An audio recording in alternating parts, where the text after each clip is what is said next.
Hola, soy Francisco Blanco y estamos aquí desde la mesa de análisis y de diálogo de Hope Life, una comunidad unida por una esperanza y un propósito de vida.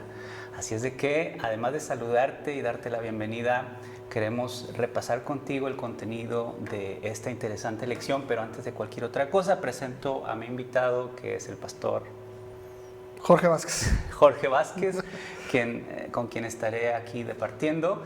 Pero antes de hacerlo, vamos a hacer una oración. ¿Qué te parece, pastor, si oramos? Oramos. Vamos a orar. Dios y Padre, gracias. Gracias por la vida, por la salud, por el privilegio que nos das de pensar, de reflexionar en tu palabra. Y Señor, ahora que vamos a discutir un poco acerca de la lección de escuela sabática, rogamos tu guía, tu dirección. En Jesús, amén. Amén. Morir como una semilla es un tema que es ambicioso en el sentido de que incluye una palabra que a veces nos da miedo, ¿no? La palabra morir, porque sabemos que esta metáfora se refería a Cristo en cierto sentido, pero también podríamos decir que se refiere también a nosotros. Morir, crecer, cambiar, movernos de una postura a otra, todo esto causa cierto escozor o cierta necesidad de saber algo más por parte de los seres humanos. En ocasiones nos desesperamos, sentimos que nuestro contexto no lo entendemos, que nuestro futuro es incierto, y es precisamente la historia de la semilla. Es decir, la semilla no sabe en qué contexto cae, la semilla tiene incertidumbre del futuro que le depara, y la semilla, si quiere rendir sus frutos, lo mejor que puede hacer es morirse. ¿Qué primer comentario e impresión podemos tener del título, pastor? Pues nada, ¿no? Yo, si escucho este título, honestamente es extraño, ¿no? Pues sobre todo en un pensamiento moderno como en el que vivimos. Morir como una semilla, honestamente nadie estaría interesado en conocer acerca de esto, ¿no? Pero claro que desde una perspectiva cristiana es mucho más diferente. Y llama mi atención el texto de memoria, ¿no?, que se utiliza en la lección de escuela sabática de esta semana, que es Juan capítulo 12, versículo 24, que dice: ciertamente les aseguro que si el grano de trigo no cae en la tierra y muere, se queda solo, pero si muere, produce mucho fruto. Y ahí está lo que tú venías diciendo, ¿no?, que si la semilla muere, entonces produce un fruto que no nos imaginamos, ¿no? Es decir, que tiene que pasar por un proceso difícil que requiere de agallas, que requiere de disciplina, y que alguien podría pensar, fíjate, que requiere de resignación. Pero siento yo que la palabra resignación no aplica aquí en este contexto. Figura, no, en esta no. figura, así es. Pastor, ¿qué nos enseña Pablo en Filipenses 2? El texto es, todo el capítulo es largo, pero es muy sustancioso. Por ahí la lección rescata algunos versículos de Filipenses 2 que tienen que ver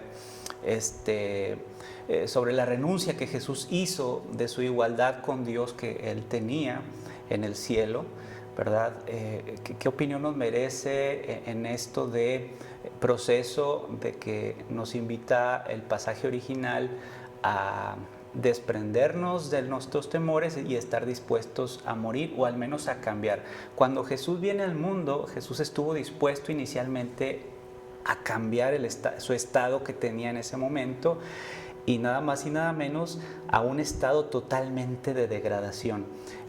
¿Cómo podemos relacionar este caso que nos presenta aquí Pablo en Filipenses? Sí, bueno, pues es bien interesante cómo Pablo está intentando presentar un tipo de actitud que a la postre va a considerarse una actitud cristiana, ¿no? La actitud con la que Jesús afrontó la situación del pecado y su problema a nivel universo, y cómo es que esta tuvo su consecuencia en la tierra, y por ende entonces Jesús, que es Dios, tuvo que despojarse de honra y gloria, alabanza y honor en el cielo para venir a la tierra y entregarse por el hombre y salvarnos del pecado, vencer el pecado y salvarnos de este, ¿no? Dice el versículo número 5 de Filipenses capítulo número 2, dice, la actitud de ustedes debe ser como la de Cristo Jesús.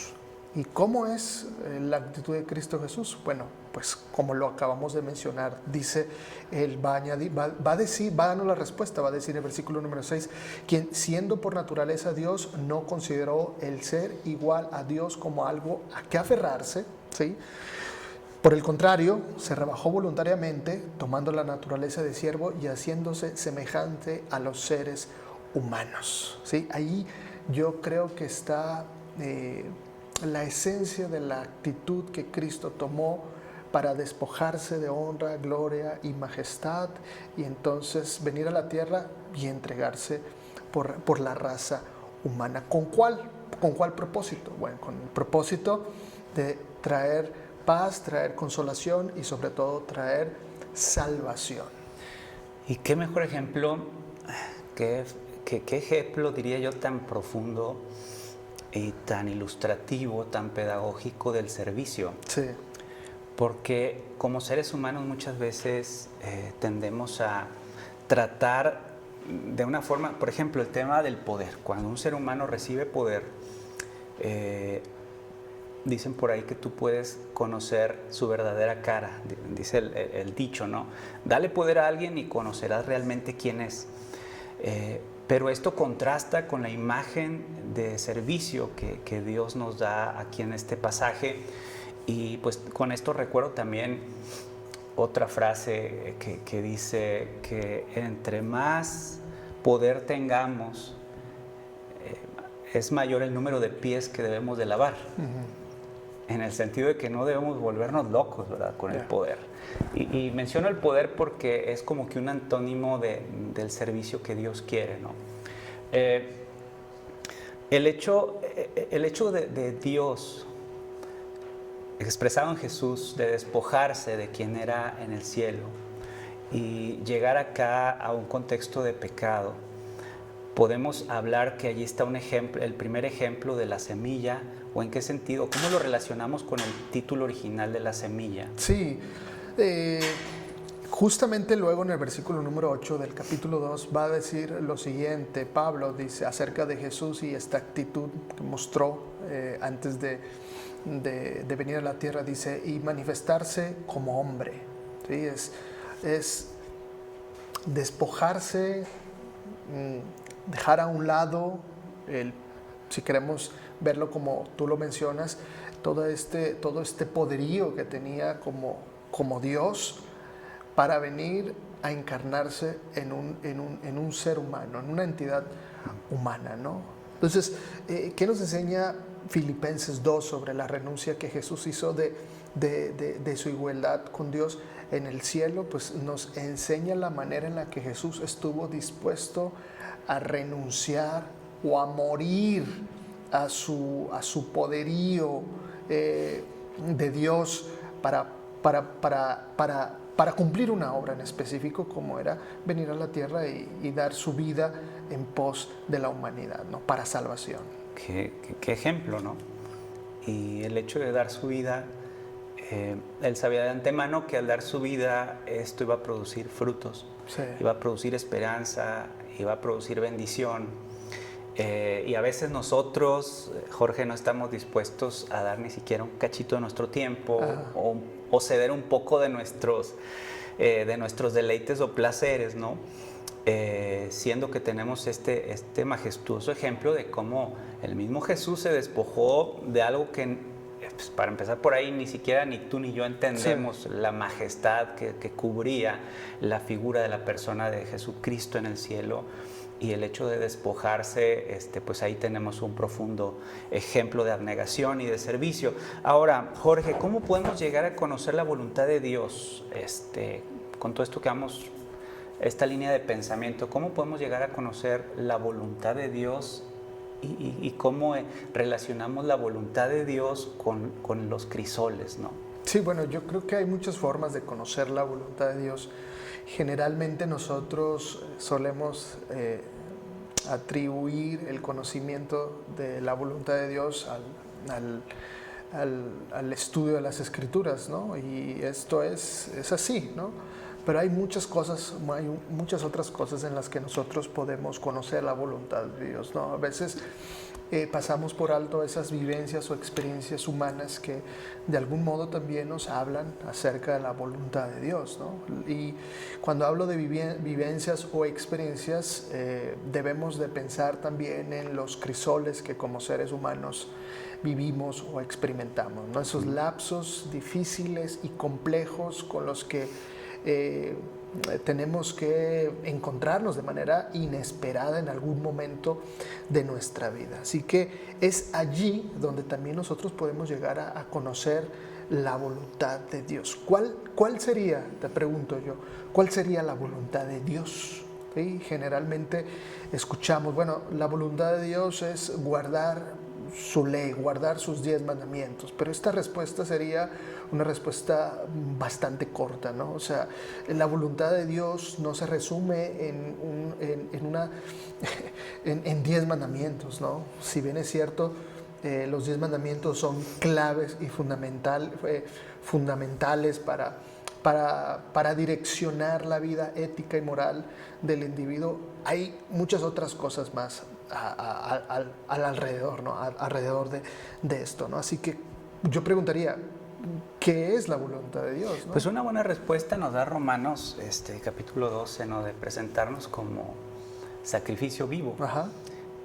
Porque este es un concepto muy amplio. Presentarse con sacrificio vivo tiene que ver no solamente con andar en sus caminos, sino tiene que ver con la actitud que tomas respecto al crisol, tiene que ver con toda esta amplitud del Evangelio, ¿no?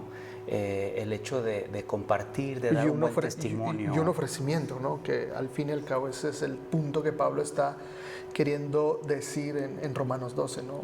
Ofrecerte como. Exacto. Entonces, este rol de ofrecimiento se relaciona con el desprendimiento que Dios quiere que nosotros encontremos en nosotros mismos, ¿no? Y por lo tanto con un morir. Exacto. Entonces, pues creo que vamos descubriendo este misterio sí. del título, ¿no? De la semilla morir, ¿no? Yeah. Tenemos un pasaje que está en Romanos 12:2, dice: no os conforméis a este siglo, sino transformaos por medio de la renovación de vuestro entendimiento. O sea, Dios nos exige un cambio, ¿sí? De 180 grados, y no digo 360 porque caemos donde mismo, pero 180 grados de lo que somos, de lo que concebimos, de preguntarnos cuál es nuestra vivencia dentro del mundo moral y ético, pero a la luz de lo que Dios se manifiesta que Él quiere. Entonces este cambio, transformación, sin lugar a duda nos va a llevar de un lugar y nos va a poner en otro. Y como decíamos al inicio, los cambios, las modificaciones, salir de tu zona de confort, salir muchas veces a lo desconocido, puede provocar cierta aversión o rechazo de nosotros, ¿no? Nos gusta estar cómodos, nos gusta estar tranquilos en que nosotros conocemos nuestras necesidades y como nos conocemos, también pues olvidarnos un poco de Dios. Sin embargo, Dios nos invita a transformarnos por medio de la renovación de nuestro entendimiento, y concluye el versículo diciendo: para que comprobéis cuál sea la buena voluntad de Dios, y luego concluye con dos adjetivos, ¿no? Bueno, agradable y perfecta. Yeah. ¿Cómo entendemos estas dos cualidades de la voluntad de Dios? ¿Qué comentario podría...? Me gusta cómo cierra, ¿no? Habla de la voluntad de Dios y cierra muy bien diciendo estas dos cualidades: que sea agradable y perfecta. Sí, bueno, pues ahí lo que Pablo hace es adornar el concepto de voluntad, ¿no? Que no solo adornar, sino también describir, ¿sí? A través de estos dos adjetivos, agradable, perfecta, es la voluntad de Dios, ¿no? Pero lo que llama mi atención es el aspecto un aspecto que tal vez no se mira de manera directa, ¿sí? Que tiene que ver con la reflexión, el pensamiento y la mente, ¿sí? Por eso habría que preguntar cuán importante es la disposición de escuchar la voz de Dios.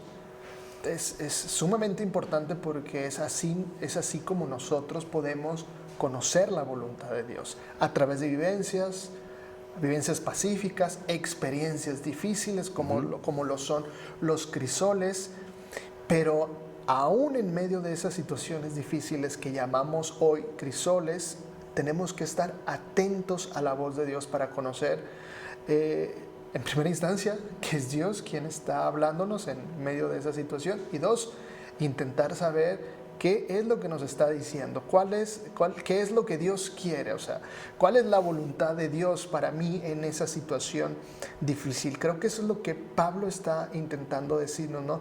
No se amolden al mundo actual, es decir, alguien que está moldeado con lo moderno, pensando en nosotros, ¿no? Como individuos modernos, es difícil que pueda escuchar o entender las cosas espirituales, ¿sí? Pero alguien que está desligado de ciertas cosas que son atractivas en el mundo en el que vivimos, está más expuesto a escuchar la voz de Dios, aún en medio de las cosas modernas en las que vive. Y sí, Pablo está alentando a eso, dice, no se amolden al mundo actual, como dando una advertencia, de hecho es una advertencia, dice, sino sean transformados mediante la renovación de su mente. Y tú y yo sabemos que la mente constantemente está en esta actividad de pensar y por lo tanto, entonces, todos los días como cristianos debemos estar pensando de qué manera estoy alimentando mi pensamiento. Ya no digo vida, sino mi pensamiento. Un pensamiento que está asociado con las cosas modernas en las que vivo, pues es muy difícil que pueda entender o comprender y siquiera escuchar la voz de Dios en este tiempo tan difícil que vivimos. Sí, por eso me resulta importante tener la disposición de escuchar la voz de Dios, porque no se trata de esta suerte simplemente de escuchar, porque hay muchas veces que yo puedo hacer el ejercicio de la escucha, pero por coincidencia o porque no lo busco, es bien importante hacerlo intencional, ¿no? Sí. Es importante hacerlo con esa disposición y esos deseos de buscarle. Otro punto importante es el punto de la autosuficiencia. Muchas veces nosotros confiamos mucho más en nuestras cualidades que en lo que Dios puede ofrecer, y pareciera que ponemos en categorías esta dimensión de la búsqueda de Dios. Es decir, primero me ocurre en situaciones, segundo empiezo a explorar en mis capacidades a ver qué insumos puedo echar mano de allí para solucionar las situaciones, y si lo soluciono, no estuvo Dios allí. Pero si no lo soluciono, empiezo ahora a explorar mi contexto. Total, que te he mencionado al menos 1 o 2 niveles, y hacia el final solemos poner a Dios. Es decir, cuando el asunto ya es complejo, es complicado, entonces sí empezamos a buscar a Dios, cuando este ejercicio tendría que ser desde el inicio. Y esta es una historia de nuestra vida. Nuestra vida, pues tristemente muchas veces es así. ¿Qué podemos hablar de la autosuficiencia? ¿Qué es y por qué es tan determinante en el camino a la sumisión de Dios? Bueno, pues es que tenemos que regresar nuevamente a ese episodio de Filipenses 2, ¿no? La manera en la que Jesús abandona su autosuficiencia, ¿no? Yo creo que el ejemplo más grande de autosuficiencia, si queremos verlo desde desde esta otra perspectiva, podríamos decir que fue Jesús. Nunca se mostró Jesús así, ni en el cielo, ni aquí en la tierra, y ¿no? vaya que era autosuficiente. Sí, ese es el punto, ¿no? Que si hay una figura que podríamos pensar en que es autosuficiente, ese es Jesús, pero nunca, ni en el cielo ni en la tierra, vuelvo a repetir, vemos a Jesús siendo autosuficiente, y prefiere entonces morir a su suficiencia, a su capacidad, a su deidad, a todo lo que queramos decir, ¿no?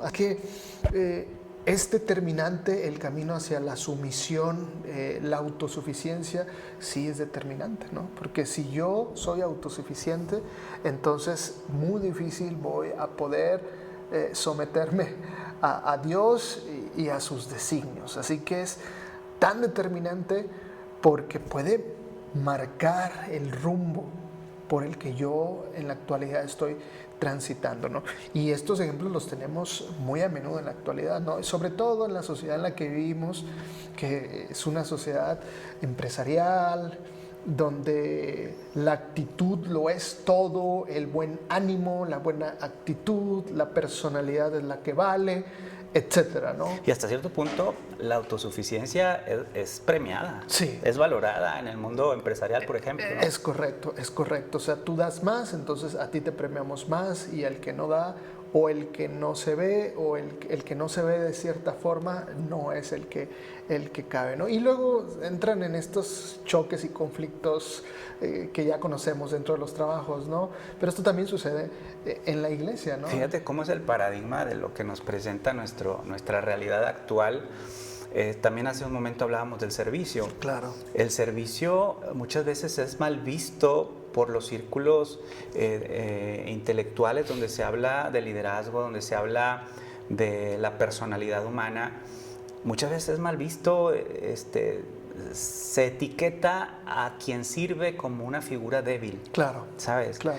Y cómo es totalmente opuesto a lo que Dios quiere enseñar. En este caso también la autosuficiencia. Ya decíamos que es muy premiada y muy valorada en las competencias personales, y creo que en cierto sentido podría ser que sí, es decir, autosuficiencia pues para como una especie de autogestión personal, bueno, podría aceptarse, pero en un contexto más universal y más filosófico o ontológico que tiene que ver con la vida. Ajá. Ahí es donde entra la teología, donde entra Dios y nos invita a evaluarnos y decirnos, espérame, detente a pensar en tu cosmovisión, acuérdate que estoy yo. Claro. No eres autosuficiente, y para eso te puse un ejemplo tan claro, que es el hecho de despojarse de mi ser más preciado, Sí. que era mi hijo, y cómo él, a pesar de seguir siendo Dios, tuvo una alta dependencia con el Padre. Él nunca se sintió, como tú bien lo dijiste, autosuficiente. Sí. Entonces esta es una lección profunda, y también la lección nos menciona el ejemplo de Saúl, ¿no? Estos extractos de 1 Samuel 13, donde menciona frases que nos llevan a pensar lo autosuficiente o lo apartado o lo alejado que estaba del canon que Dios esperaba de él. Frases como me dije, me esforcé, Claro. yo. Y la manera en la que va a consultar luego Exacto, a una es decir, bruja. se olvida de Dios y, Sí. muestra esta cualidad de autosuficiencia. Esta parte que mencionas de Saúl son estos aspectos que hablas acerca de Saúl son claves, porque los podemos identificar en la sociedad moderna en la que vivimos. Y yo te mencioné que incluso en la iglesia los vemos y los escuchamos. Yo hice, tú no hiciste, yo lo hice así porque creí que... y está este asunto de autosuficiencia, ¿no? ¿Qué alimenta la autosuficiencia? El egoísmo. El egoísmo, pero en términos prácticos, ¿qué alimenta la autosuficiencia? Bueno, pues hablando en términos de alguien que tiene un negocio, cuando gana una buena cantidad de dinero, dice, tengo dinero, tengo poder, entonces alimentas la autosuficiencia. Y no hay nada de malo, ¿no? O sea, si tú ganas un buen dinero, no hay nada de malo, lo hiciste trabajando, ¿no? Pero es con qué actitud vas a asumir que tú ganaste ese dinero y ahora tienes poder. Es gracias a ti, a tu esfuerzo, tu capacidad, tu valor, o es gracias a que Dios te dio la oportunidad de cerrar cierto negocio, etcétera, y pudiste lograr lo que tienes hoy económicamente. Hablando solamente de un ejemplo ahí vago, ¿no? Sí, eso es interesante, porque el nivel de logro podría estar relacionado con nuestra tendencia a ser autosuficientes. Tienes razón. Sí. Entre más nos vamos probando nosotros mismos, que en realidad no somos nosotros mismos, es como Dios permite que avancemos, pero en la medida que nuestro entendimiento y nuestros logros se van dando, tomamos confianza, y eso está bien, pero lo que está mal es olvidarnos de dónde subyace todo esto, ¿no? ¿Cómo alimentas entonces ahora la suficiencia? Alimentas la autosuficiencia de una forma, pero estás desnutriendo el alimento de la suficiencia, ¿no? De decir, bueno, necesito necesito de alguien más, y ese es de Dios. Bueno, o sea, un tema para Largo, discutir, sí. ¿no? Muy bien, ya casi estamos por concluir, estamos cerrando ideas, pero antes de hacerlo, ¿qué otras cosas, aparte de la autosuficiencia, Jorge, sustituyen los elementos que pueden encaminarnos hacia la sumisión de Dios? Esta palabra de sumisión se volvió importante si lo notamos. ¿Qué otras cosas, aparte de la autosuficiencia, podrían sustituir los elementos que nos encaminan a la sumisión, ¿no? Pues tú mencionaste algo interesante ahorita, el ego, ¿sí? La soberbia, la lógica humana, ¿no? La lógica, la inteligencia, podríamos decir, el conocimiento. Podríamos dar una larga lista, ¿no? Pero creo que todos estos aspectos que tienen que ver conmigo, con el yo, son aquellos elementos que pueden encaminarnos, o sea, que pueden alejarnos de Dios y del sometimiento que podamos presentar hacia Él, ¿no? Y todas estas cosas van sustituyendo el alimento espiritual que van a encaminarnos a esa relación estrecha con Dios, ¿no? Podría yo pensar en eso así de manera rápida, ¿no? De muchas maneras choca la lógica humana bueno, suele chocar la lógica humana con los aspectos teológicos. La lógica son procesos mentales que Dios en su misericordia dejó que tuviéramos. Es como el libre albedrío, es uno de los regalos más preciosos que Dios nos pone, porque sin él seríamos autómatas. Igual sin la lógica seríamos tal vez seres irracionales, incapaces de aprender, incapaces de aumentar el conocimiento, pero muchas veces esa misma lógica nos lleva a un rincón en donde terminamos desconociendo a Dios. Sí. Y es precisamente porque Dios o los asuntos de Dios no son evaluados con los mismos asuntos o metodologías de pensamiento terrenales, ¿no? O sea, ya. Fíjate que lo que mencionas es bien interesante porque tengo amigos y profesores que son amigos también míos, que tienen un conocimiento amplio, y traigo esta colación porque mencionaste el concepto teología, ¿no? Y quiero llevarlo al tema de la inteligencia como un elemento que puede sustituir nuestro camino o sustituir algún elemento que nos lleve hacia Dios y la sumisión hacia Él. Rápidamente ya para cerrar, que se nos va el tiempo, pero adelante con la idea. Entonces, lo que quiero decir es que cuando nosotros colocamos nuestro estudio teológico, ¿sí? Cuando le dedicamos tanto tiempo al estudio teológico, podemos sentirnos superiores que cualquier otra cosa. Eso es por un lado. Y por otro, es que hay quienes decimos o creen que ya lo saben todo sin que lo sepan. Y dicen, no, yo ya lo sé, ¿sí? Y de algún modo están mostrando autosuficiencia, porque están dando por sentado que conocen algo que tal vez no lo conocen a profundidad. Y por otro lado está, como el primer caso que te presenté, de alguien que dice y que tiene tanto conocimiento y que dice, hey, esto es así y lo tuyo no es así. Entonces, la inteligencia en esos dos sentidos puede llevarnos a apartarnos de nuestro camino hacia la sumisión de Dios, y esto es peligroso porque el segundo caso es lo que más me encuentro yo en la iglesia, de gente que da por sentada que ya sabe cosas y no las sabe en asuntos de reglamentos, en asuntos de teología, y ni siquiera dedica un poco de tiempo para saber si en realidad sabe lo que sabe. Así es. Despojémonos del yo, despojémonos de este sentimiento de autosuficiencia. Evaluemos nuestro enfoque hacia el servicio y si algo estamos haciendo mal, comprometámonos y pongámonos en las manos de Dios para que cambie nuestra vida, y de esta manera es como vamos a llegar a ser estas semillas dispuestas a morir, porque es necesario pasar por ese crisol, es necesario pasar por estos niveles de autorreflexión y también de cercanía con los designios de Dios para llegar a producir frutos. Esta es una de las enseñanzas que propone la lección, y yo te agradezco porque has estado aquí. Quiero ver tus comentarios, qué opinas tú también. Y pues bueno, con esto nos despedimos. Recuerda que esta es la mesa de Hope Life, una comunidad de esperanza y con un propósito de vida. Que Dios los bendiga.